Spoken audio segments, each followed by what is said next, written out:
It has been a wonderful week. And you know, we close out every single week with a very special individual. He comes and he goes on a rainbow. He's the culture blaster.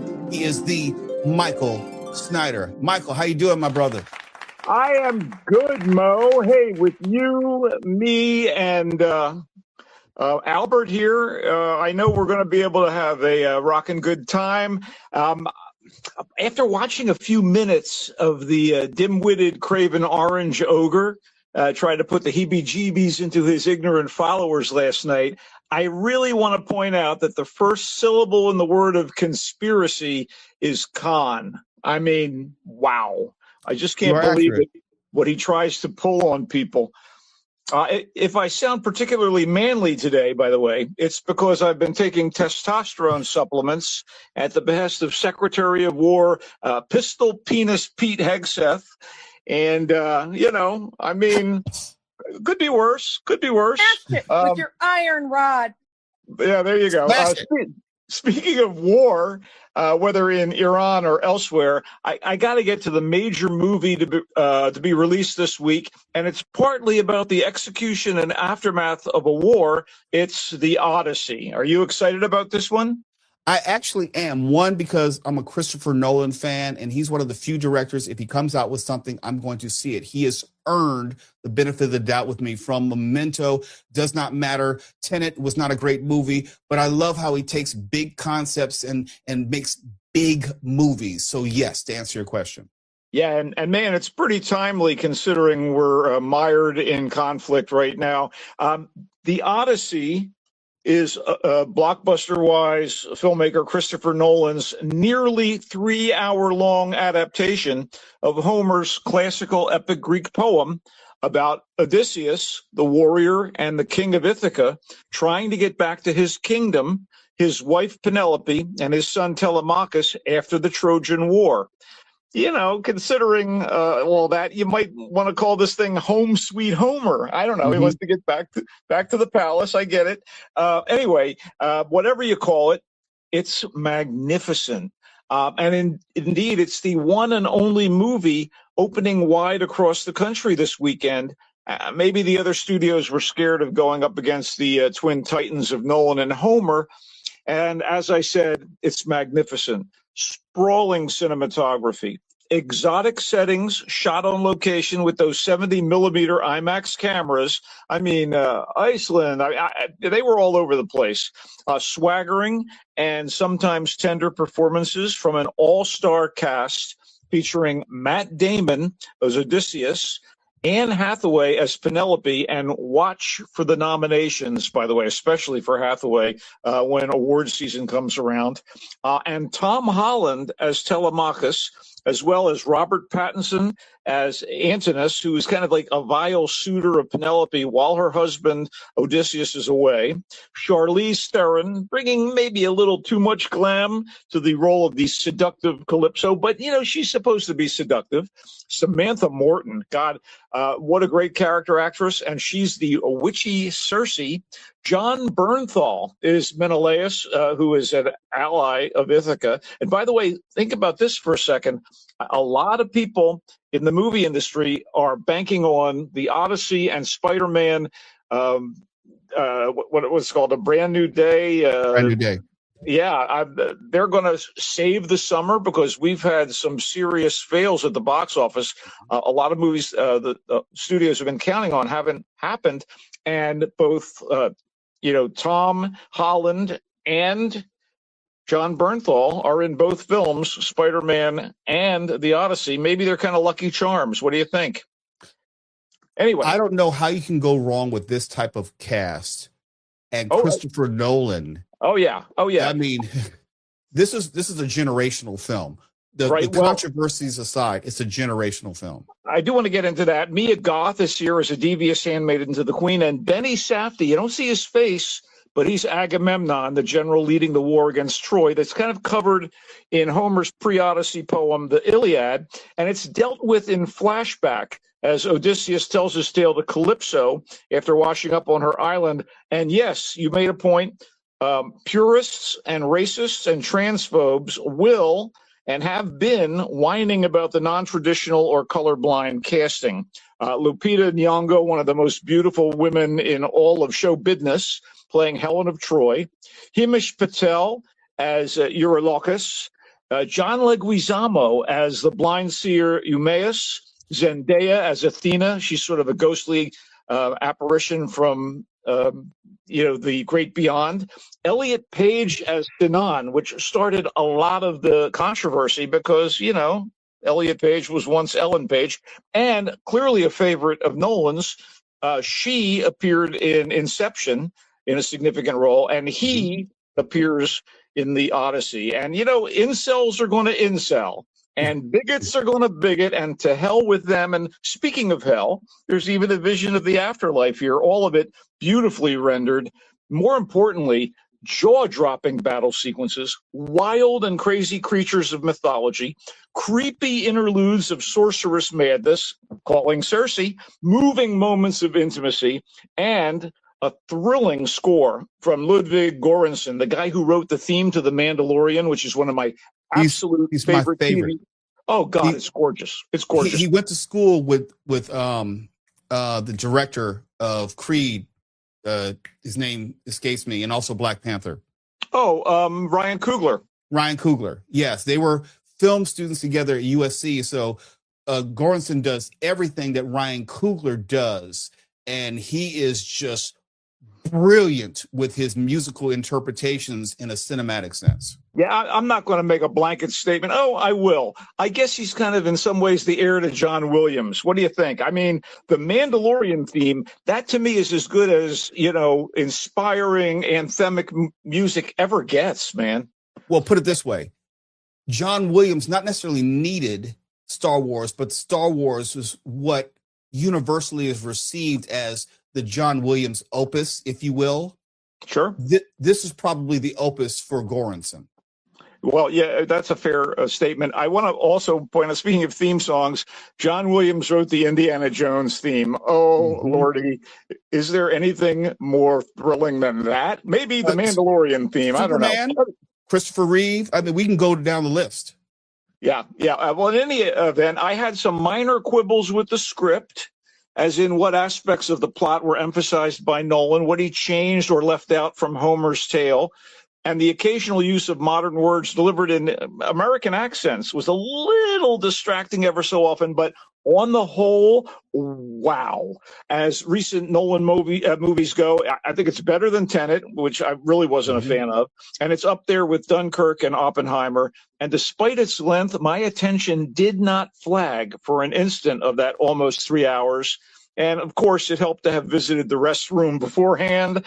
I recommend that if you do go to the theater to see The Odyssey. And I recommend, if you're going to see it, if possible, see it in 70 millimeter IMAX. It is really a wonder. Okay. Let's see what else we got. Like I said, it's the only major film to be released this week. And there are a few little ones showing up in select theaters. I want to briefly talk about The Kidnapping of Arabella, which is a movie shot in Italy in Italian, despite the presence of Chris Pine in a significant role. And it's all about a kid who is such a handful. The 8-year-old daughter of Chris Pine's, I don't know, he seems like a corporate type or an industrialist, and he speaks Italian throughout, and he does make a comment about having been raised in America for his childhood, which I guess is to explain away whatever accent deficiencies he might have in his delivery. But his daughter is a handful, and because of an encounter in a parking lot when the kid is like begging for tacos. And so the Chris Pine character sends his chauffeur to take her to the taco place, get her some food to shut her up. She encounters this sort of misfit college age girl who ends up teaming up with her, and they drive away. And it's sort of an inadvertent kidnapping because the kid asks to go. She just wants out for whatever reason. So this is like Thelma and Louise. If Thelma was a bitter college-age misfit and Louise was a mean, willfully contrary 8-year-old brat. And I was really caught up in it. And the performances by Benedetta Porcaroli as the older girl and Lucrezia Guglielmino as the kid. The kid is one of those precocious child actors where it doesn't seem like acting, but it's kind of maddening. They're both so problematic and maybe borderline unlikable, but it was really kind of fun to go on this, shall I use the word, this odyssey with them through Italian landscapes and from town to town. Again, the title of it is The Kidnapping of Arabella. The little girl is Arabella. And it's, I guess, written and directed by Carolina Cavalli. And I think it might be one of her earliest movies. I don't know if it's her first or not, but I was pretty impressed with it. And I don't know where you can see it. Again, at select theaters. It's not opening wide, but I thought it was cool. And talk about oddities. We'll close out the movie review segment with Jinsei. Jinsei is a weird animated movie from Japan that is the story of a single life, albeit one with ups and downs and generally bizarre circumstances. And it's got this kind of odd, almost herky-jerky animation style. It's not what we've come to think of as anime from Japan. And there's a kind of realistic kind of, it's almost a little on the cut and paste side. And the hero, as we see from childhood to old age, is considered a misfit and someone problematic. He is the son of a pop star who's in a boy band, and this kind of looms over him his whole life. He loses his mother and father at the beginning of the film, and he's taken under the wing of, I believe, a family friend, and he eventually finds himself involved in a new boy band because I guess they think of his heritage being, helpful to promote the group. But things go really kind of off the rails, and it was kind of fascinating. There is a rapper, I guess, in Japan named Ace Cool who provides the voice for this central figure, and it was like nothing I've seen, really. It was kind of remarkable. I mean, the animation reminded me a little bit of like South Park. They're almost like cutouts in the way they move. And again, that's kind of against the normal style of anime. But I just thought it was pretty remarkable. I think it was completely hand-drawn by the director, Ryuya Suzuki, and it took him, I guess, 18 months to do it. And the title Jinsei means life, and I think that's basically what this film is. It's one life, and I don't know that everybody's going to get it, but I thought it was a pretty remarkable film. And it, like The Kidnapping of Arabella, is only available in limited theaters, but it starts streaming today, so you can find it in various streaming platforms.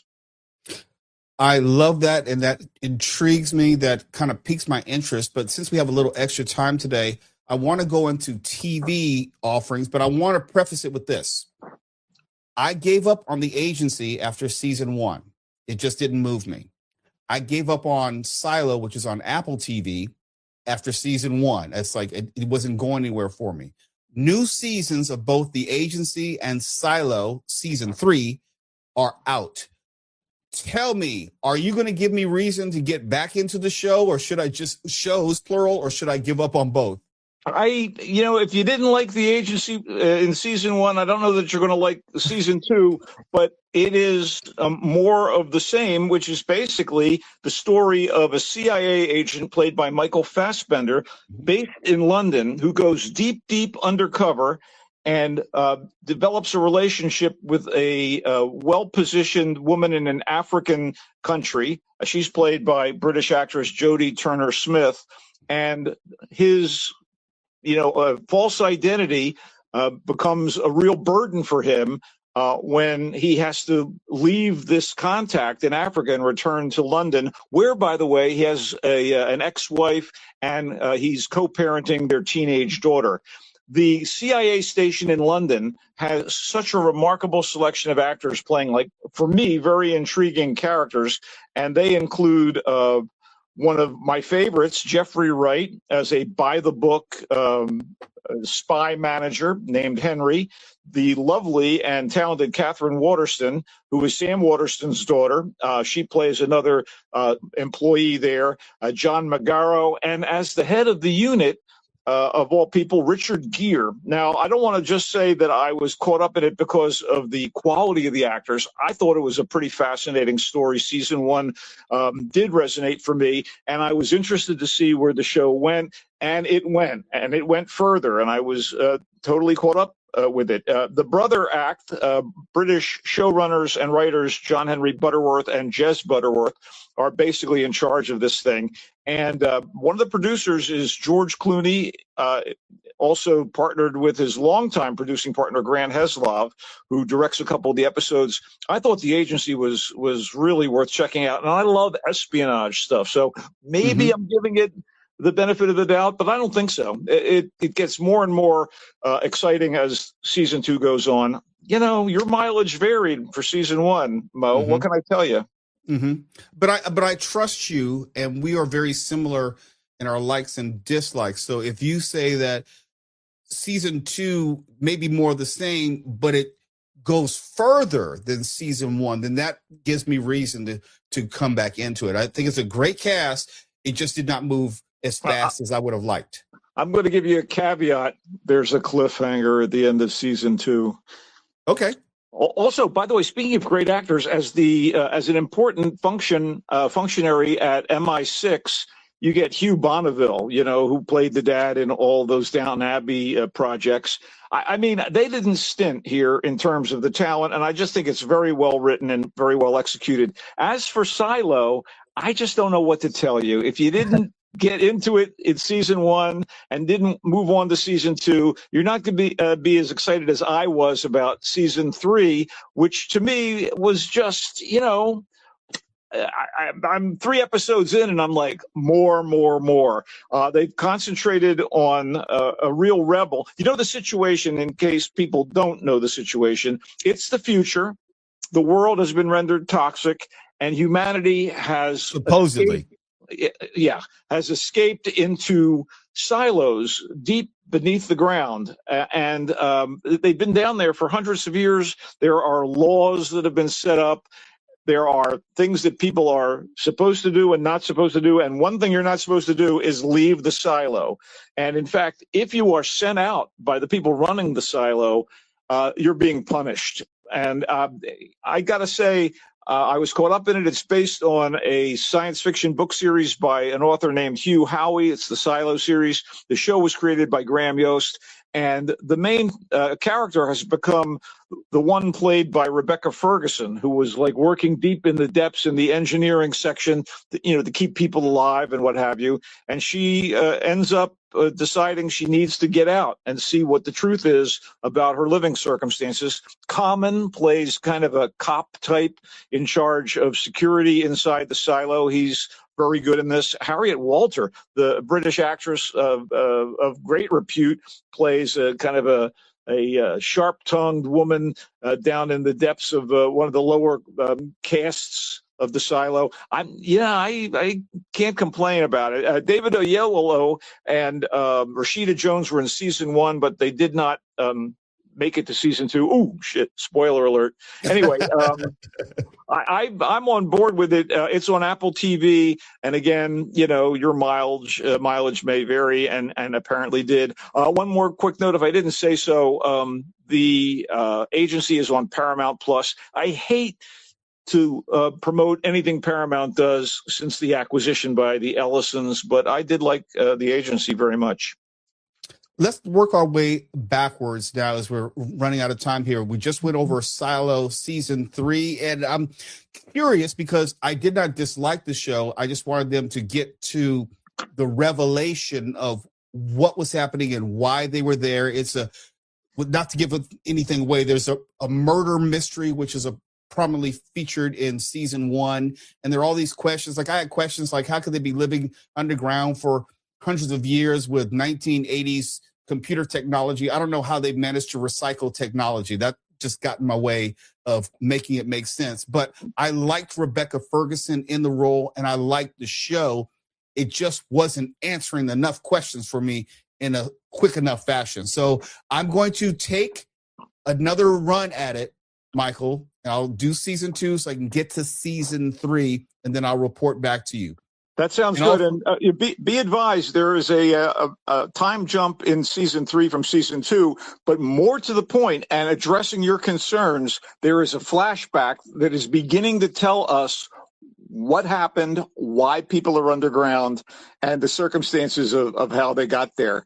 And anyway, there you go. Silo. You know, and I looked at, just as a digression and as an aside, I liked what Silo was presenting us. I loved, as a comparison point, Paradise in a kind of similar telling of that story. I liked Paradise more so than Silo. Well, yeah, and I understand there's something a little more hair trigger and less confined, despite the similar circumstances. Maybe, I don't know, the point of view of Paradise, it's a little closer to our particular timeline, and maybe this far-flung future situation wasn't as engaging for you. But that said, I still endorse Silo. The Agency season 2, as you said, more of the same, which is not necessarily a bad thing, but it is a cerebral spy thriller. It has a great cast. I don't know if you can beat it as far as streaming television, including Michael Fassbender, Richard Gere, Jeffrey Wright, and others. For me, it was just about pacing, but I'll give it another run, as season 2 is now available on Paramount/Showtime.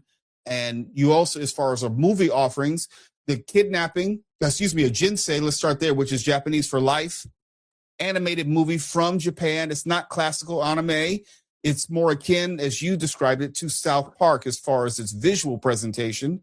And the protagonist finds himself in a boy band after what I would describe as a tumultuous childhood and upbringing. But you said it was pretty remarkable. So that means I got to check it out. Well, one more quick point. When I say it reminded me of South Park, I just mean in the way animation, it was animated, but certainly not on the design front. Right. Let's be very clear about that. And The Kidnapping of Arabella, which is in Italian, that co-stars Chris Pine, and I like him as an actor. I didn't know that he had any talent when it came to languages, but he is performing in Italian. And it's about a kid, his daughter, who is a handful, and this inadvertent yet willful kidnapping. You used the analogy of Thelma and Louise. Would it be fair if I said if there's like a Patty Hearst overtone or undertone to it?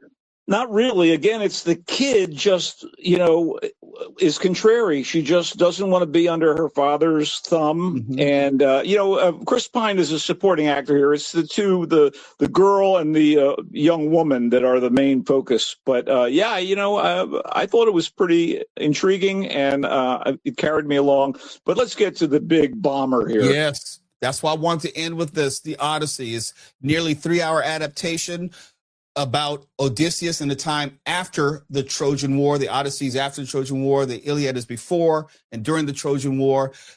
To be short, you said it was magnificent, sprawling cinematography, all-star cast, and the all-star cast bears mentioning: Matt Damon, Anne Hathaway, Tom Holland, Robert Pattinson, Lupita Nyong'o, Charlize Theron, Samantha Morton, John Bernthal, John Leguizamo, Zendaya, Elliot Page. I don't know if it's possible for it to be a bad movie when you have Christopher Nolan and a cast like that. I'm all the way in.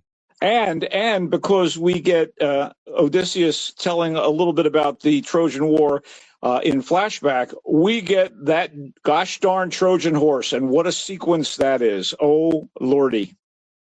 I saw the popcorn bucket for the Odyssey, and it's a Trojan horse, and it's huge.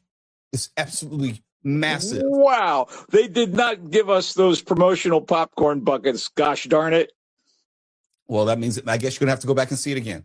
Maybe. I will pray to Zeus, though, before I watch it again. One time on a 70 millimeter screen was enough for you, huh? I think so. Never been anything like this. Yeah, right. Anyway, thanks, buddy. Thanks for you holding down the fort. And I am curious to see how the Giants resume the second half of their season while you're rooting for blue down in L.A. And I may be in Los Angeles right now, but, my heart is up at Oracle Park tonight. Actually, they're going to be in Seattle versus the Mariners. And you know what? Basketball and football can't get here too soon, considering how the Giants have been playing. Did you just do a Tony Bennett reference in there? No, I left my heart up there, but that's okay. I'm still functioning without a heart down here. I usually play that song after the wins at the Giants games. We haven't been hearing that a lot this season. So yeah, I know. I kind of missed it, Albert. I wish we could have a few more renditions. Well, Michael, that was a fantastic rundown of all the offerings on both in theaters and on streaming this week. You can do it like nobody else can. Thank you so much. And there's your rainbow. I think it's calling for you. And we'll see you soon. Fare thee well, Mo Kelly. Michael Snyder. Always enjoy talking to him about all things cinema and also television.